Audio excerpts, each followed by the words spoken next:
This is Future Sense Now, where we explore the landscape and byways of our shared futures. Future Sense Now is brought to you by the Futures Forum. Stay tuned for a journey to the future. Greetings and salutations. Today is February 11th in most parts of the world. I say that's still the case. And we are celebrating UN International Day for Women and Girls in Science. And today I'll be having a series of brief conversations with women from around the world who are making changes in promoting girls in science. This conversation is being held with Professor Mrs. Rajita Kullarni, who is the president of Sri Sri University, a university in northern India that is founded by the Art of Living community.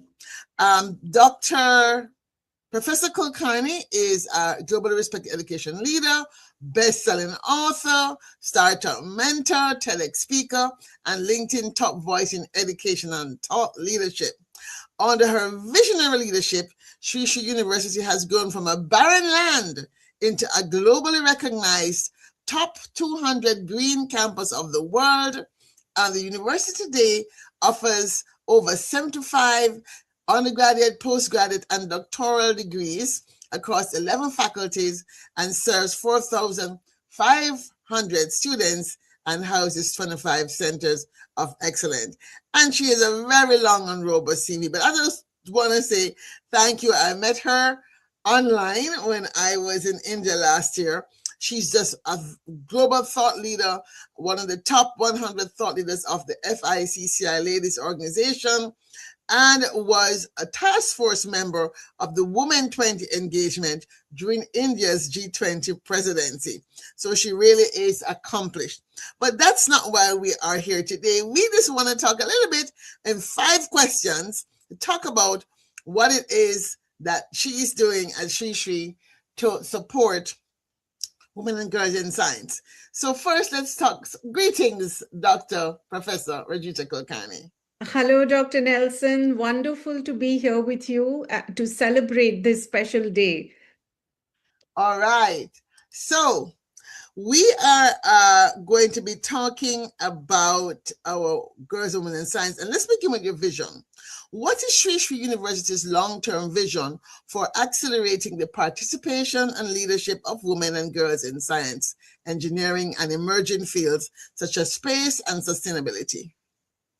Yes, this is a very important question, and it is a very big priority for us in Sri Sri University, embedding gender inclusion and equity into the core strategic plans and SDG alignment. SDG 5 is gender equality, and this SDG alignment is one of our big structured goals. It's not just an add-on. We are doing it in a number of ways. How we can encourage women in underrepresented STEM fields and build equitable academic pathways is an important focus area for us. How we can strengthen research, innovation, and leadership development, create a leadership development ecosystem that includes women as equals and leaders, Claire. You know, in many forums, in many institutions, we have both seen this around the world. Women tend to be a side priority. You know, it is not the main focus, but for us, that is not the case. Also, how we can foster community scale impact, where women participate in sustainability, technology, and science outreach. I'll give you an example, Claire. In Sri Sri University, we have a number of student clubs. And a number of these clubs are for STEM and STEM-related fields. A number of these clubs are led and headed by girl students who also then take the lessons to the communities around us, teach younger girls in the rural and other communities around us. So one is encouraging equal participation, creating pathways for girl students within the university, and then enabling these girl students to become change makers for large-scale social impact in the communities around us. And we are doing all this with a very clear intent of tracking our progress and institutionalizing this ecosystem. We have a very clear articulated vision and goals for 2030, and many of them pertain to STEM, and many of them, therefore, pertain to gender equity in STEM. So we have a very, I think, systematic effort. Thank you. It sounds exciting. So, how does the art of living philosophy shape your approach to empowering young women in STEM and building their confidence and resilience and also the leadership that you talked about?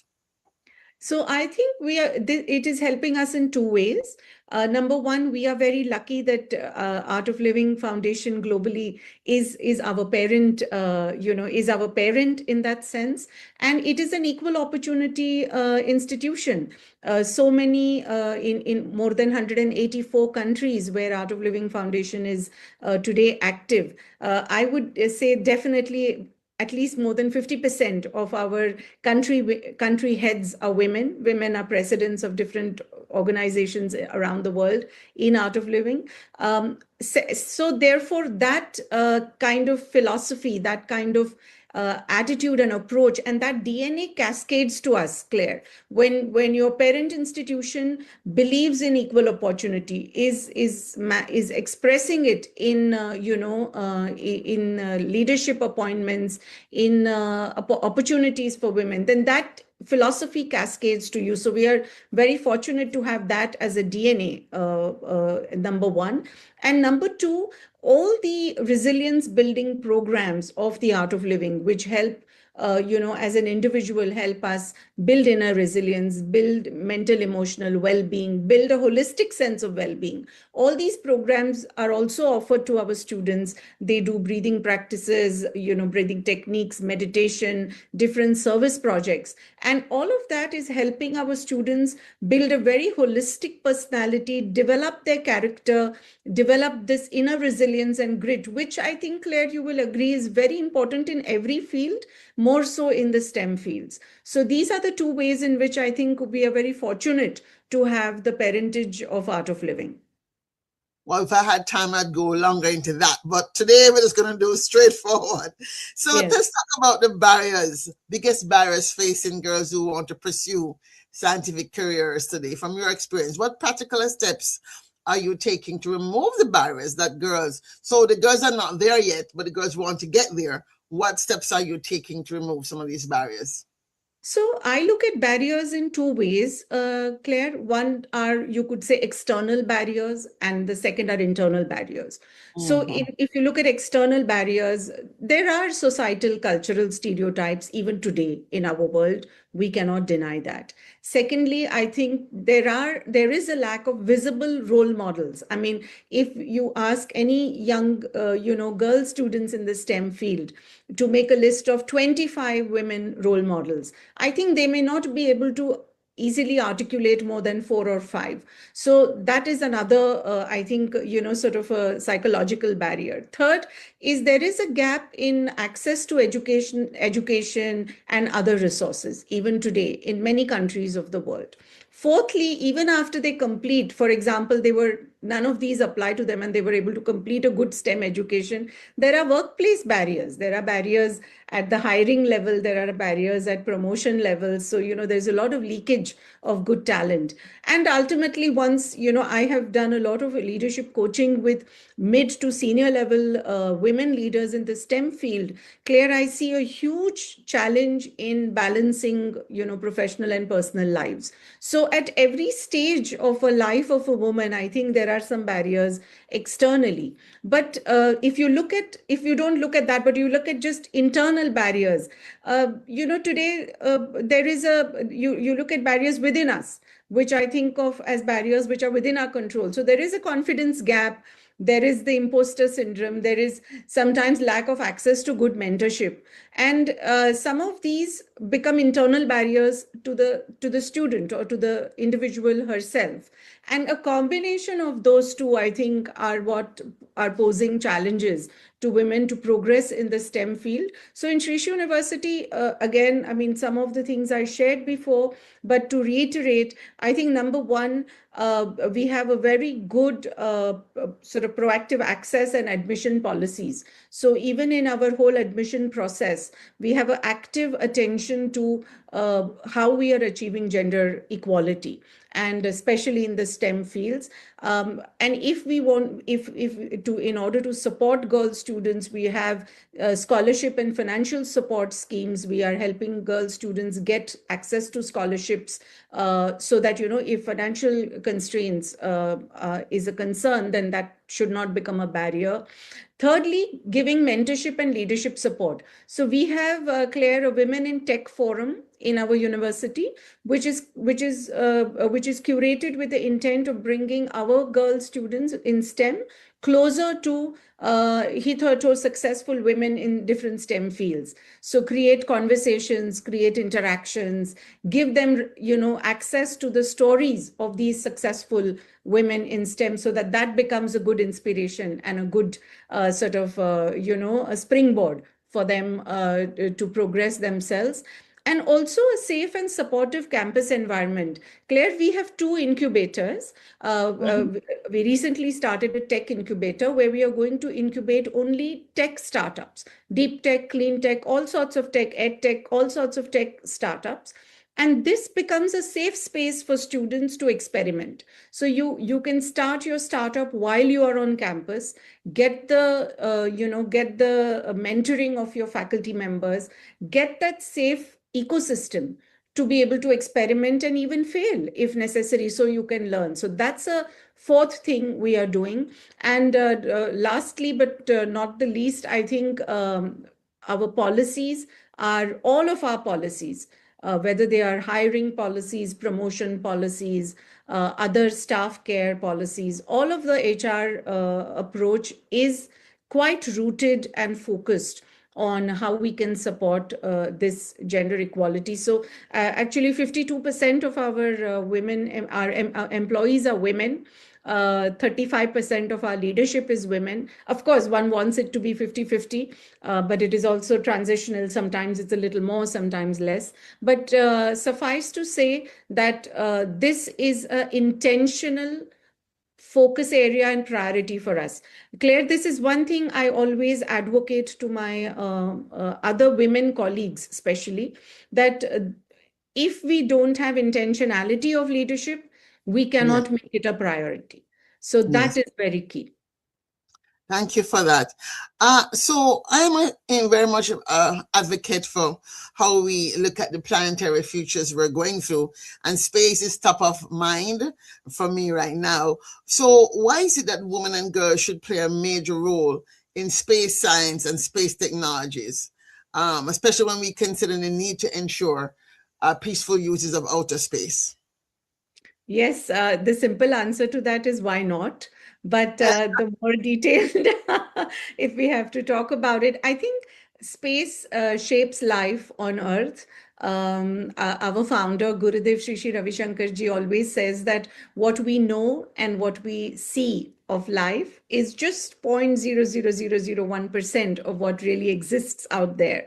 So our planet is being shaped, is part of a large macrocosm of existence of the universe. So space shapes us on Earth, and I think half of us on Earth are women. So that half of that shaping should be with a women's perspective. So I think that's number one. Also, if you look at space technologies, Claire, you know, all of them underpin climate monitoring, disaster management, agriculture, water security, health, communication, navigation. All of these affect men and women differently. And therefore, the women's perspective, I think, is very, very vital. Thirdly, I think when women are part of designing satellites, data systems, applications, I would like to believe that the solutions will become more inclusive, more humane, more compassionate, and socially responsive, not just technically brilliant, because that's the angle that we as women bring in. So I think these are very important sort of reasons if you want to look for equal participation of women in space science and space technologies. And in India, Claire, we are very fortunate. In the recent years, we have some really remarkable women who have been part of our space programs in ISRO, our Chandrayaan program. I mean, these women scientists, I think, have done a human service to humanity, because that they are examples, and they have also come out a lot and spoken about it in the media. And these examples, I think, are a great encouragement to young students, girl students wanting to pursue careers in STEM and space technology. Wow, thank you. Finally, question number 5. What message would you share with young girls around the world who dream of becoming scientists, engineers, or even an astronaut? And what kind of partnerships would you say that you're seeking at Shishu University to help make dreams like that possible? My advice always, Claire, to young girl students is dream it, believe it, and work hard to achieve it. Very simply, there is it is not a rocket science. It's as simple as it sounds. It is really that, but that's why probably it is so difficult to do. But I think nothing is unachievable if you don't firstly, you have to have a big mind and think big, cognize a big future for yourself, and you have to believe in yourself. There will be so many naysayers. There will be people who will say you're not good enough, or you don't deserve it, or you don't belong here. This happens, but you have to have belief in yourself and surround yourself with those who will cheer for you, who will believe you, and who will support you. And thirdly, there is no substitute for working hard. This is a generation which, I think, with the comforts of technology and the comforts of a lot of daily living, I think have begun to believe that everything is 10 minutes away. But I like to re-emphasize that everything good needs a lot of hard work. So work hard, don't be affected by momentary setbacks or failures. Pull yourself and keep going. So these three big things. And you asked about partnerships in Srishu University.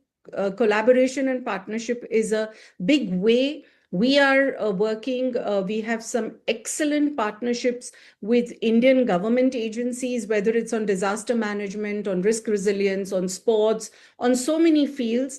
And we have excellent partnerships with the industry. So many of our STEM programs in Srishu University are co-created and co-delivered with industry, whether it's our AI program, cybersecurity program, data science program, all of these.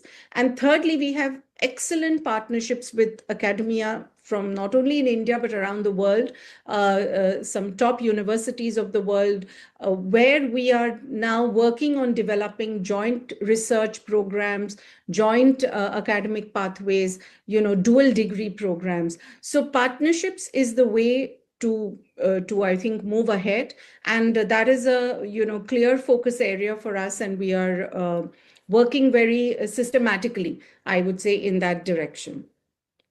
And all Wow. of this, sorry, Claire, and all of these partnerships. So, like for our students, specifically, since we are talking in STEM, all these partnerships are accessible to these students, are available to benefit from. So, I think the students of today are so fortunate because they are studying at a time in our human evolution, a time in our human history where information is so easy to access, where networks are so easy to access, where resources are also easy to access. You just have to have you just have to take the initiative, be out there and seek these resources and partnerships.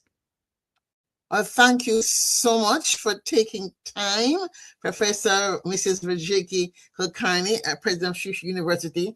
Of course, in full disclosure, it's one of my big dreams to have a partnership with Shusha University in the future to address the issue that is dear and dear to my heart of space ethics and space sustainability, which is an area which I think we focus so much on the science, we sometimes forget to be fully human. And that's what I think Shusha University brings, this holistic perspective that I hope you'll bring to the space community. So thank you again, and let's go out. And for you in India, it's almost the end of the day, but celebrate what's left of it as International Women in Science Day. Girls and women. Thank you for having me. Thank you very much. Namaste. You have been listening to Future Sense Now, brought to you by the Futures Forum. For more, please visit www.thefuturesforum.org. Thank you for listening. Spread the word. Share the future.